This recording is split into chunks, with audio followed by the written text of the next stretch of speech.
I love screenwriting. I love the power of the written word and how the actor conveys that power in the spoken word. I love the craft of it, the look of a line of dialogue, the sound of it, the texture of it, just everything. Today, I wanted to share with you some of the films that made me fall in love with screenwriting and why each of these films are a must-watch if you ever want to have a crack at writing a film. Words and language. No matter what anybody tells you, words and ideas can change the world. I think the screenplay for Dead Poets Society by Tom Schulman is unique not because of its meditations on the meaning of life in this coming-of-age film and how it balances this almost realization arc between numerous characters, although that is very impressive. I decided to put it on this list because of how it establishes and maintains the relationships between the core cast of young lads. Schulman's depiction of each character feels distinct enough that we can know them by name, but not too outlandish that they become simple caricatures of the prep school boy archetype. Often, people praise the relationship between Ethan Hawke's character, Todd Anderson, and Robert Sean Leonard's character, Neil Perry, and they're right. Todd and Neil have such an organic chemistry and how they talk to each other that's both simultaneously naturalistic and purposeful to the overall themes of the film.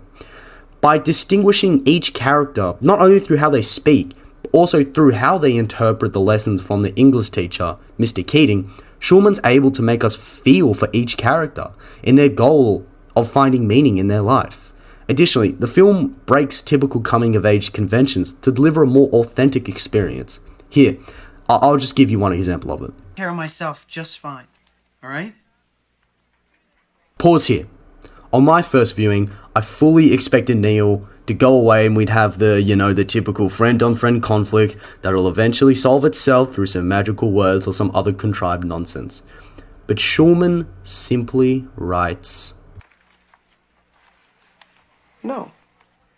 And just like that, this scene brings the two closer together. Erica Albright's a bitch. Do you think that's because her family changed their name from Albrecht? Or do you think it's because all BU girls are bitches? Jeez, where do I even begin with The Social Network? What can I say about this script that hasn't already been said? The answer is close to nothing. The Social Network quite simply changed how I see film and how I see the art of screenwriting in general, and was one of the core films that ignited my passion for this artistic pursuit. And I know that's a pretty universal experience amongst writers. Now, I won't go too much into detail because you simply just need to listen to the film and to understand what the raw power of what Aaron Sorkin put on the page and helped bring to life on screen. Now, I want to examine one scene. And no, it's not the opening scene, although it is a very iconic opening scene. I want to talk about the montage about 40 minutes into the film. I'll call this the intriguing possibility sequence, named after the track used for it. Sorkin begins this montage of scenes on page 43 and ends it on page 46. I want you to pay attention to the weaving of scenes as I talk over this sequence. In a lot of montages, the writer will often write their montages such as this. While this is a proper way to do it within a scene, often when reading a script, the inclusion of a montage in this format can sometimes bring the momentum of the story to a grinding halt. However, Sorkin's description of each moment, not only through action lines or descriptions, but just through sheer dialogue and slug lines, it keeps the momentum of the film and the script moving right along. Now, I could gush about this film for hours on end, and maybe I will in a future video, but for now, let's move on to our next film. You got a snitch.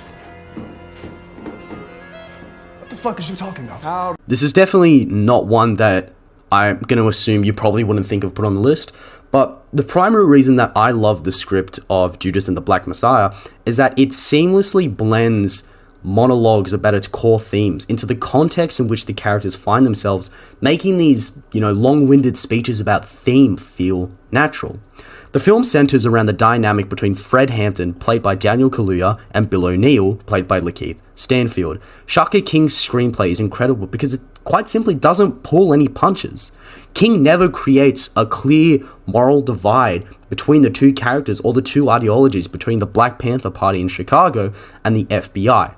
showing the rationale, the good, and the ugly of both of these institutions. The film not only achieves this through the aforementioned dynamic, but also through Jesse Plemons' character, Roy Mitchell.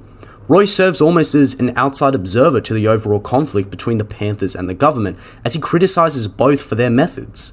King also never sensationalizes or deifies Fred Hampton himself, showing moments of pause or anger towards other characters such as this. I'm ready to die for the people, Sheriff. How about you? Is it a goddamn revolution or what? Scenes like this not only keep the audience engaged into how this central dynamic will evolve, because we never truly know what will happen next, but it also adds layers of moral complexity that you don't typically see in films like this.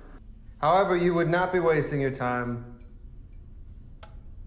if you were dancing with her. I know this is another kind of a film bro example to talk about, but Alex Garland's script for Ex Machina is really just that good. I'm sure you've probably seen the lessons from the screenplay video about this film, and more specifically about something called a revelation sequence, a sequence in how and what information the audience learns as the story progresses. In Ex Machina, Caleb serves almost as the audience character. We learn what he learns, and we never leave his perspective until the very end. In this light, contradictory and conflicting information, both about Ava and Nathan told to Caleb, in turn forces us to question, who can we really trust? Do we trust Nathan or Ava? Now, I'll try not to get into spoilers, but the genius of this film is that the answer is neither of them. We can truly trust neither of these people. We learn in the last major sequence of the film that both Ava and Nathan are simply using Caleb, although for different purposes.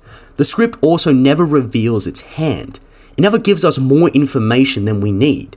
Take this scene, for instance. How long until we get to his estate? In the original script, the pilot gives us a long-winded explanation about who Nathan is, without showing us Nathan at all. This is a perfect example of how not to introduce a character, but in the final film, all we get is the simple line, We've been flying over his estate for the past 2 hours. Moments like this keep the audience intrigued, as we never know the full story until the film wants us to know the story. And in a film like Ex Machina, that control is vital. You have a secret identity? Every superhero has a secret identity. I don't know a single one who doesn't. Who wants the pressure of being super all the time? Finally, I want to talk about my personal favorite animated movie of all time, The Incredibles. The script is probably the simplest on this list, but it's one of the most emotionally impactful. I think why is that the arguments in this film feel adult. For a kids movie, the conflict is surprisingly adult, tapping on themes of adultery, mistrust, and legacy. But what's fantastic about the script is that there are instances where you don't know who to root for. I'll show this clip to demonstrate. You haven't been listening to the police scanner again? Look, I performed a public service. You act like that's a bad thing. It is a bad thing, Bob. Uprooting our family again so you can relive the glory days is a very bad... What's amazing is that you could argue for both of them. Bob was helping people, sure, but at the risk of damaging his family even more, as Helen points out. But the other layer to this is that even despite these arguments, they're still a team. They're still a family. And you know, it also certainly helps that the film is a genuinely well-crafted action popcorn flick with superb voice acting and directing. But it's just amazing that in a children's superhero film, the scenes where the Parr family simply just eat dinner are as invigorating as these ginormous action set pieces. Anyway, I hope you enjoyed this short deep dive into 5 films and my ranting about why I love each of them. Leave in the comments below what films you want me to kind of deep dive next, do a bit of a screenplay breakdown, and I hope to see you in the next one.